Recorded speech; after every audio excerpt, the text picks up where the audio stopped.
September 1939. The German foe begins its ruthless march of conquest and sets the stage for World War II. The first bombs fell on Warsaw at 4:45 in the morning on September 1st, 1939, announced not by sirens, but by the sudden thunder of explosions that shattered the pre-dawn stillness. German Stukas descended in screaming dives over the sleeping city, their distinctive sirens designed to terrorize as much as their ordnance was designed to kill. Within minutes, the Luftwaffe had transformed the Polish capital's peaceful neighborhoods into zones of fire and debris. But this was not merely an attack on one city. Across an 800-mile frontier stretching from the Baltic Sea to the Carpathian Mountains, more than 1 million German soldiers were simultaneously crossing into Polish territory. The scale was unprecedented, the coordination meticulous, the objective absolute, the complete destruction of the Polish state. What began that morning would become the opening act of the most destructive conflict in human history, but the tragedy that befell Poland in September 1939 was unique in one terrible respect. The nation would be invaded not once, but twice. Not by one totalitarian power, but by two. And between them, they would erase Poland from the map of Europe with a thoroughness that shocked even those who understood the ruthlessness of 20th century politics. To understand how Poland found itself in this impossible position, one must return to the fragile peace that followed the First World War. Poland in 1939 was a young nation, having regained independence only 2 decades earlier, after more than a century of partition between Russia, Prussia, and Austria. The Treaty of Versailles in 1919 had restored Polish sovereignty, but the new state emerged into a Europe still seething with unresolved tensions and competing nationalisms. The Poland of the interwar years was a sprawling, diverse territory of 35 million people, stretching from the Baltic coast southward through the Great Plains and ancient forests that had witnessed centuries of invasion and occupation. Its population was a complex mosaic. Ethnic Poles formed the majority, but substantial minorities of Ukrainians, Belarusians, Germans, and Jews created a multicultural society that reflected the region's complicated history. The Polish government, led by figures who had fought for independence and understood the precariousness of their situation, pursued a foreign policy based on a simple calculation. Poland sat between two potentially hostile great powers, Germany and the Soviet Union, and survival required maintaining a delicate balance between them.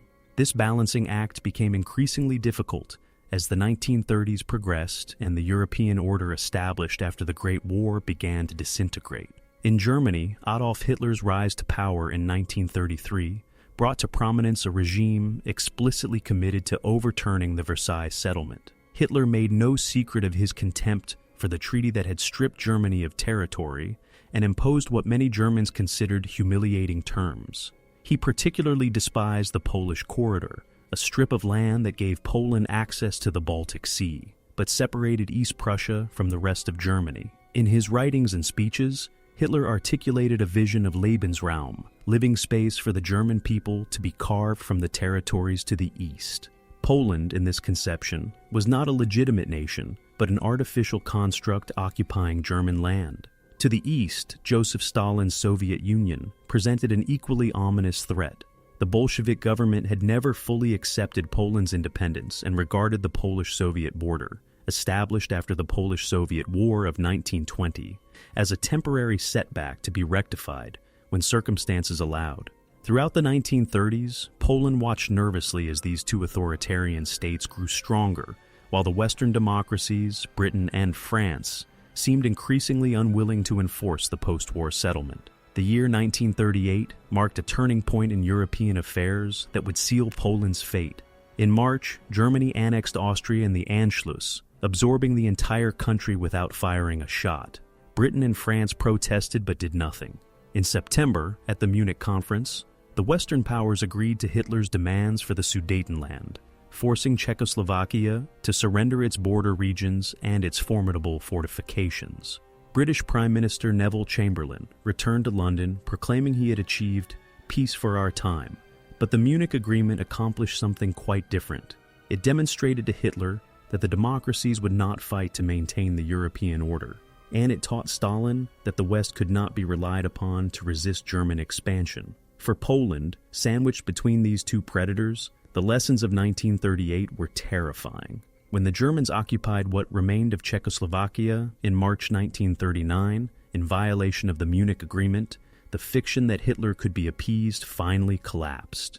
Britain and France, belatedly recognizing that Nazi Germany would not be satisfied with the revision of Versailles, but sought continental domination, offered Poland a guarantee of independence. But guarantees on paper meant little without the military power to enforce them, and Poland knew that if Germany attacked, help from the West would be slow in coming, if it came at all. What Polish leaders could not know in the spring of 1939 was that their worst nightmare was already taking shape in secret diplomatic channels between Berlin and Moscow. On the surface, Nazi Germany and the Soviet Union were ideological enemies. Hitler had built his political movement partly on virulent anti-communism, while Stalin viewed fascism as the death spasm of capitalism. The two regimes had supported opposite sides in the Spanish Civil War. Their propaganda machines daily denounced each other in the harshest terms. But beneath this public hostility, both dictators recognized that they shared certain interests, and the most important of these was the destruction of Poland.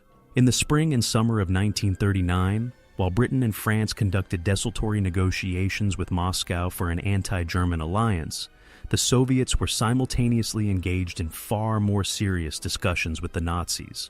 Stalin understood that the Western democracies wanted the Soviet Union to bear the burden of fighting Germany, and he had no intention of pulling their chestnuts from the fire. Hitler, for his part, needed to ensure that he would not face a two-front war if he moved against Poland. The negotiations were conducted with remarkable speed and secrecy, so much so that when German Foreign Minister Joachim von Ribbentrop flew to Moscow on August 23, 1939, Western intelligence services were caught completely by surprise. The pact that Ribbentrop and his Soviet counterpart Vyacheslav Molotov signed that day in the Kremlin stunned the world. Officially titled the Treaty of Non-Aggression between Germany and the Soviet Union, it committed both powers to refrain from attacking each other and to remain neutral if either became involved in war with a third party. For Hitler, this was a diplomatic masterstroke that gave him a free hand to attack Poland without fear of Soviet intervention. For Stalin, it bought time to prepare for what he believed would be an inevitable conflict with Germany, while also offering territorial gains in Eastern Europe. But the published treaty was only part of the story. Attached to it was a secret protocol that carved Eastern Europe into German and Soviet spheres of influence. Finland, Estonia, and Latvia were assigned to the Soviet sphere. In the event of a territorial and political rearrangement of Poland, the country would be divided along the line formed by the Naru, Vistula, and San rivers. The two totalitarian powers, ideological enemies on the surface, had agreed to partition their neighbor with the same cold calculation that the absolute monarchies of the 18th century had employed when they erased Poland from the map in 3 successive partitions between 1772 and 1795. History was about to repeat itself with industrial efficiency and 20th century brutality. The signing of the Molotov-Ribbentrop Pact made war inevitable. Hitler now had the diplomatic cover he needed, and he was not a man inclined toward patience. The German military had been preparing for the invasion of Poland throughout the summer, under the codename Fall Weiss, Case White. The plan called for a massive coordinated assault that would employ the new doctrine of Blitzkrieg, lightning war, that would come to define the early years of the Second World War. German forces would strike from 3 directions: from East Prussia in the north, from Germany proper in the west, and from occupied Czechoslovakia in the south, encircling and destroying the Polish army in a series of rapid, mechanized thrusts. The Wehrmacht assembled 53 divisions for the assault, including all 6 of Germany's panzer divisions and all 4 of its motorized divisions. More than 2,000 aircraft were concentrated to support the ground offensive. The Polish army, by contrast, could mobilize approximately 1 million men, but they were dispersed across the country's long frontiers, inadequately equipped and operating with a defensive doctrine that proved fatally unsuited to the kind of war Germany was about to wage. Polish military planning had assumed that they would need to hold out for only 2 weeks before French forces launched a major offensive in the west that would relieve German pressure. This assumption would prove tragically optimistic. Hitler issued the final order for the invasion on August 31st, scheduling the attack to begin at 4:45 the following morning. To provide a pretext, the SS staged a false flag operation at the German radio station in Gleiwitz, near the Polish border, using concentration camp prisoners dressed in Polish uniforms to simulate an attack. The bodies of the prisoners, murdered for this purpose, were left at the scene as evidence of Polish aggression. It was a cynical charade. Hitler had no real interest in justifying the invasion to world opinion, but he wanted to give the German people and his armed forces a narrative of response to provocation, rather than naked aggression. As darkness fell on August 31st, the final preparations were complete. More than 1 million German soldiers waited along the frontier, engines idling, ammunition distributed, orders confirmed. The largest military operation since the end of the First World War was about to begin, and the men at the sharp end of the German spear knew that they were launching an attack that would either reshape Europe or plunge Germany into another catastrophic defeat. When the assault began at dawn on September 1st, the speed and violence of the German attack overwhelmed Polish defenses. Luftwaffe bombers struck airfields, command centers, rail junctions, and cities in a coordinated campaign designed to paralyze Polish mobilization and communications. The Polish Air Force, caught largely on the ground, suffered devastating losses in the first hours. German armor raced through gaps in the Polish lines, bypassing strong points and driving deep into the interior. Polish cavalry units, sometimes characterized in propaganda and popular imagination as charging German tanks with lances, actually fought with considerable skill and courage, but they were operating within a strategic framework that could not cope with the speed of the German advance.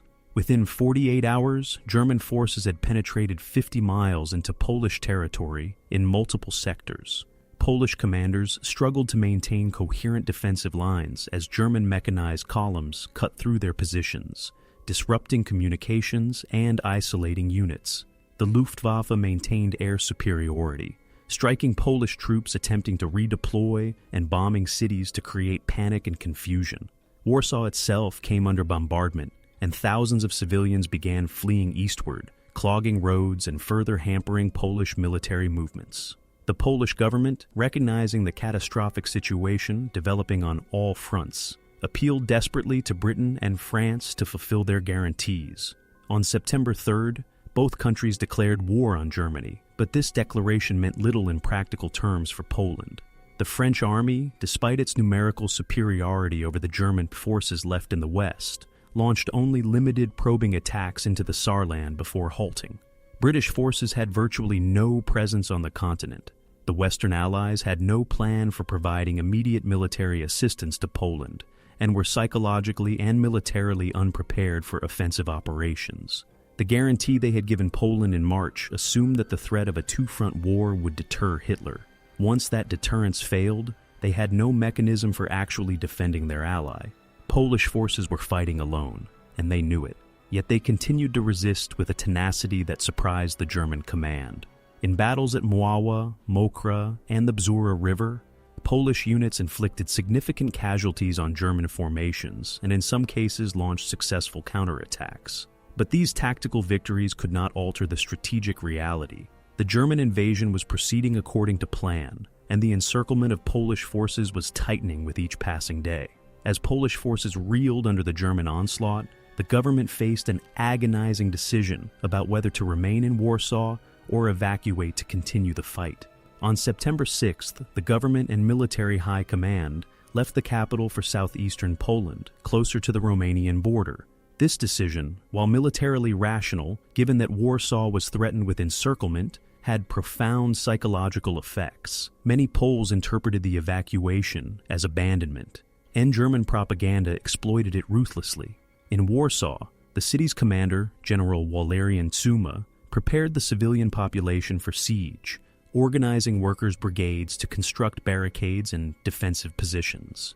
The Polish capital, a city of more than 1 million people, would not surrender without a fight. To the west, German forces were completing a massive double envelopment. The northern and southern prongs of the invasion were converging, threatening to trap huge numbers of Polish troops in central Poland. Polish commanders attempted to organize a defensive line behind the Vistula River. But German mechanized units were already crossing it in several places. The original Polish plan to trade space for time while waiting for Western intervention had collapsed. Space was being lost too quickly, and Western intervention was not materializing. Then, on September 17th, as Polish forces struggled to maintain any coherent defensive positions against the German assault, the second blow fell. At dawn, Soviet forces crossed Poland's eastern frontier along its entire length. The Red Army deployed more than 400,000 troops in two fronts: the Belarusian front commanded by Mikhail Kovalyov and the Ukrainian front under Semyon Timoshenko. The Soviet invasion was announced with characteristic Stalinist cynicism. The official Soviet statement claimed that the Polish state had ceased to exist, and that the Red Army was entering to protect the Ukrainian and Belarusian populations from German aggression and to restore order. This fiction was maintained despite the obvious coordination between the German and Soviet attacks. The secret protocol of the Molotov-Ribbentrop Pact was being implemented with brutal efficiency, and Poland was being dismembered by its two powerful neighbors acting in concert. For Polish forces already battered by 2 weeks of continuous combat with the Wehrmacht, the Soviet invasion was a catastrophe beyond comprehension. Many units that had withdrawn eastward to escape German encirclement now found themselves facing a fresh enemy advancing from the opposite direction. Some Polish commanders, uncertain whether the Soviets were entering the war against Germany, and therefore perhaps as accidental allies, ordered their troops not to resist. Others, recognizing betrayal when they saw it, fought back fiercely. The Soviet advance met less resistance than the Germans had encountered, partly because Polish forces in the east were fewer and less well equipped, and partly because many units were already disintegrating under the strain of the German invasion. But where Polish forces did engage the Red Army, they often fought with desperation, born of the realization that they were now trapped between two enemies. Near the town of Grodno, Polish defenders held out for several days against overwhelming Soviet forces. At Sarny, Polish cavalry fought Soviet tanks in a battle that captured the tragic futility of Poland's position. The speed of the Soviet advance varied by sector, but within days, Red Army units had occupied most of eastern Poland and were approaching the demarcation line agreed upon in the secret protocol. German and Soviet forces met at several points, and in the city of Brest-Litovsk, they held a joint victory parade, an obscene celebration of conquest watched by stunned Polish civilians. Photographs from that parade show German and Soviet officers sharing congratulations, smiling beneath the flags of their respective nations, united in triumph over their common victim. These images captured a truth that would shock the world when they eventually became public. The two great totalitarian powers of the age, despite their ideological differences, had collaborated in the destruction of a neighboring state with an efficiency that rivaled the partitions of the 18th century. In Warsaw, the siege intensified as German forces tightened their encirclement. The Luftwaffe conducted sustained bombing campaigns against the city, deliberately targeting residential areas to break civilian morale. Artillery batteries moved into range and began systematically shelling government buildings, industrial facilities, and infrastructure. Water and electricity supplies were disrupted. Food stocks dwindled. Yet the city's defenders, a mixture of regular army units and civilian volunteers, maintained resistance. Women and children worked alongside soldiers to build fortifications and tend to the wounded. The Polish radio broadcast defiant messages and continued to play Chopin's music as bombs fell around the transmitter. The siege of Warsaw became a symbol of Polish refusal to accept subjugation, even as the military situation deteriorated beyond any hope of relief. German commanders, frustrated by the city's resistance, authorized increasingly destructive attacks. On September 25th, the Luftwaffe launched a massive bombing raid that dropped hundreds of tons of high explosives and incendiary bombs on Warsaw, creating firestorms in residential districts and killing thousands of civilians. The attack, one of the most concentrated aerial bombardments up to that point in history, was designed to terrorize the population into surrender. On September 27th, with the city running out of ammunition, food, and medical supplies, and with casualties mounting among civilians and defenders alike, Warsaw's commander agreed to surrender. The formal capitulation occurred the following day, ending nearly a month of resistance. When German troops entered the city, They found a population exhausted, traumatized, and grieving, but not broken in spirit. The fall of Warsaw effectively ended the campaign, though scattered Polish units continued to fight for several more days.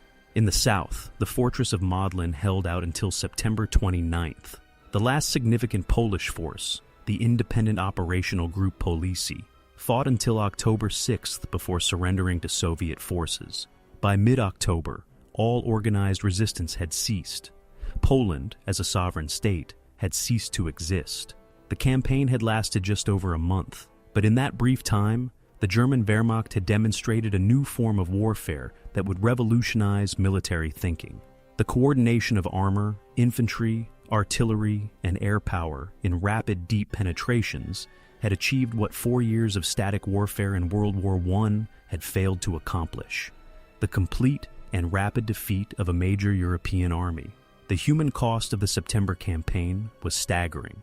Polish military casualties totaled approximately 66,000 dead and 134,000 wounded. More than 600,000 Polish soldiers went into German captivity, and another 250,000 were captured by the Soviets. German casualties, while significantly lower, were nonetheless substantial, approximately 16,000 dead and 32,000 wounded.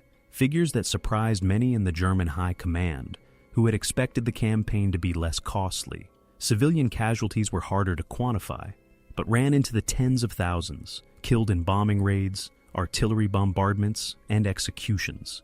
The material destruction was immense. Cities and towns across Poland bore the scars of modern warfare, with entire neighborhoods reduced to rubble. The economic infrastructure that Poland had painstakingly built during its 2 decades of independence lay in ruins. But beyond the physical destruction, the September campaign inflicted psychological wounds that would scar Polish society for generations. The speed and totality of defeat, the betrayal by the Soviet Union, the failure of the Western Allies to provide meaningful assistance, and the partition of the country between 2 totalitarian powers created a profound sense of abandonment and tragedy. The partition of Poland proceeded with the same ruthless efficiency that had characterized the invasion. In accordance with the secret protocol of the Molotov-Ribbentrop Pact, Germany and the Soviet Union divided Polish territory between them. The demarcation line ran along the Bug River, somewhat to the east of the originally proposed border, giving Germany a larger share than initially planned. The German zone, encompassing western and central Poland, was further subdivided. Some regions, including Pomerania, Poznan, and Upper Silesia, were directly annexed to the German Reich. The remainder was organized into a colonial territory called the General Government, administered by Nazi officials and intended as a reservoir of slave labor for the German war economy. The Soviet zone, comprising eastern Poland, was incorporated into the Ukrainian and Belarusian Soviet Socialist republics. In both zones, the occupiers immediately began programs of political repression, economic exploitation, and cultural destruction designed to eradicate Polish national identity. The German occupation implemented policies of genocidal violence against both the Jewish population and the Polish intelligentsia.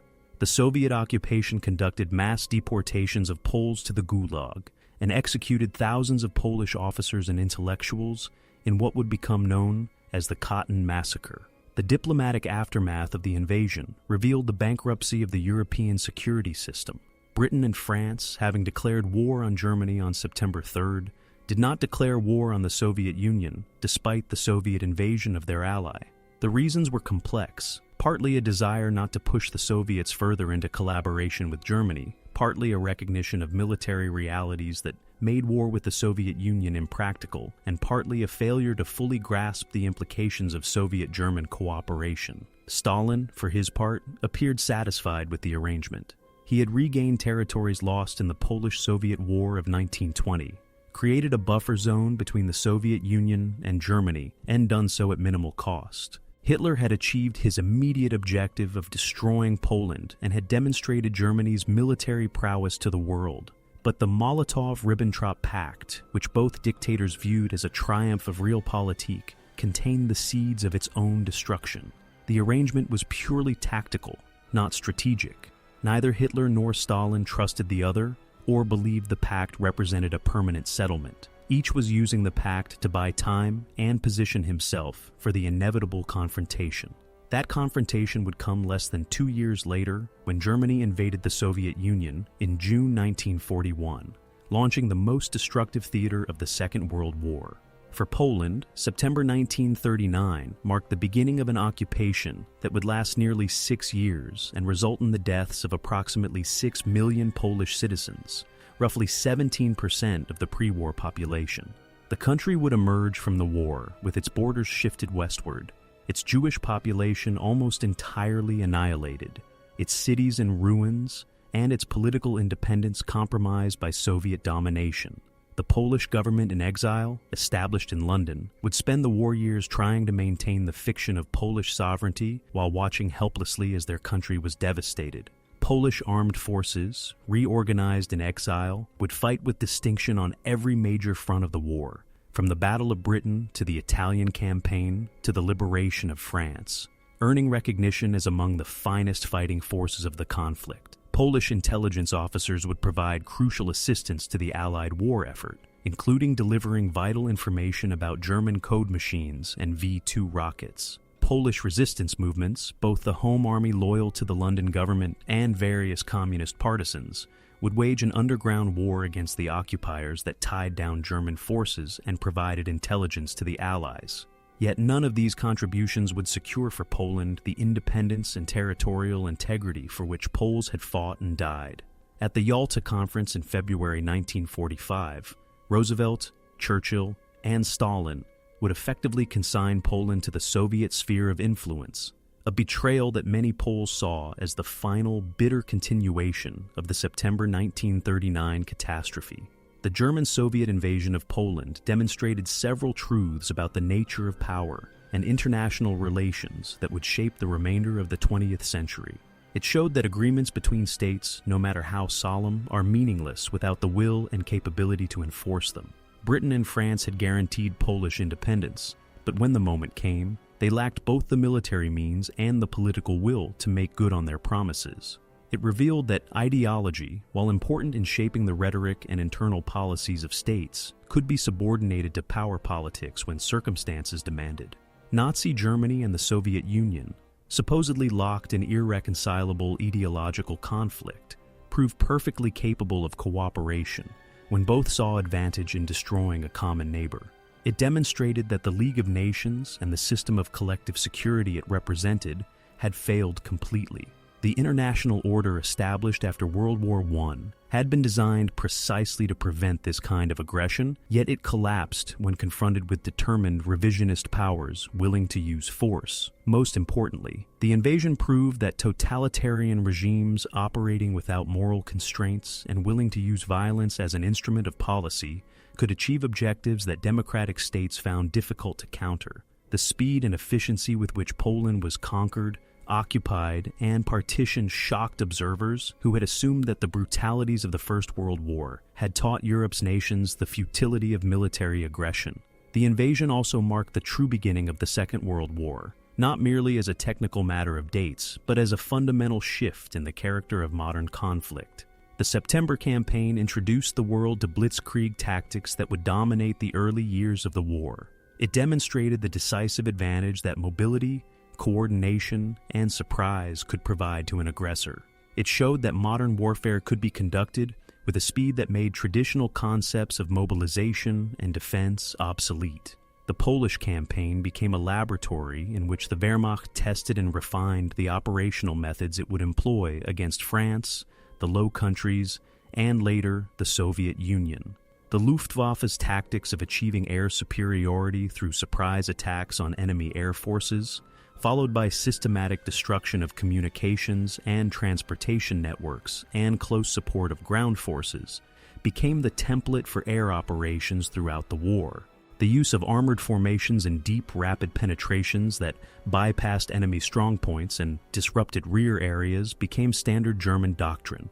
Every major power studied the Polish campaign and drew lessons from it, though not all drew the correct ones. Yet, for all its military significance, the invasion's greatest legacy was not tactical or operational, but political and moral. The partition of Poland between Nazi Germany and the Soviet Union represented a complete rejection of the principles that had supposedly governed European international relations since the Peace of Westphalia in 1648. The sovereignty of states, the sanctity of borders, the resolution of disputes through diplomacy rather than force. The Molotov-Ribbentrop Pact and its implementation showed that these principles, however much they were celebrated in international law and diplomatic discourse, meant nothing when confronted with raw power wielded without scruple. The pact represented a return to an earlier age of power politics, in which states were mere objects to be partitioned, populations were resources to be exploited or eliminated, and the only law was the law of the strong. This regression to a pre-modern concept of international relations, implemented with modern technology and totalitarian efficiency, produced suffering on a scale that even the cynical diplomats of earlier centuries might have found shocking. The subsequent occupation policies of both Germany and the Soviet Union, characterized by mass murder, deportation, cultural destruction, and economic plunder, revealed what happened when states operated entirely outside any framework of moral or legal constraint. The world that September 1939 created was one in which Poland disappeared as an independent actor, but endured as a symbol and a warning. It became a symbol of the costs of Western appeasement, of the dangers of trusting totalitarian regimes, of the consequences of strategic isolation between hostile powers. It became a warning about what could happen to small nations caught between great powers in an age of ideological extremism and total war. The images of Warsaw in flames, of German and Soviet troops meeting in triumph on Polish soil, of refugees streaming eastward only to encounter a second invasion, of a nation fighting alone and abandoned. These became part of the visual and emotional vocabulary through which people understood the Second World War. Poland's September became synonymous with betrayal and tragedy, a moment when the international order failed catastrophically and millions paid the price. For Poles themselves, September 1939 became a foundational trauma, a month that would be remembered, commemorated, and analyzed for generations. A moment when their nation was crushed between two totalitarian millstones, and the world did nothing to stop it. The memory of that September would shape Polish political consciousness throughout the Cold War and beyond, fostering a deep skepticism about international guarantees and a determination never again to trust their nation's security to the promises of great powers.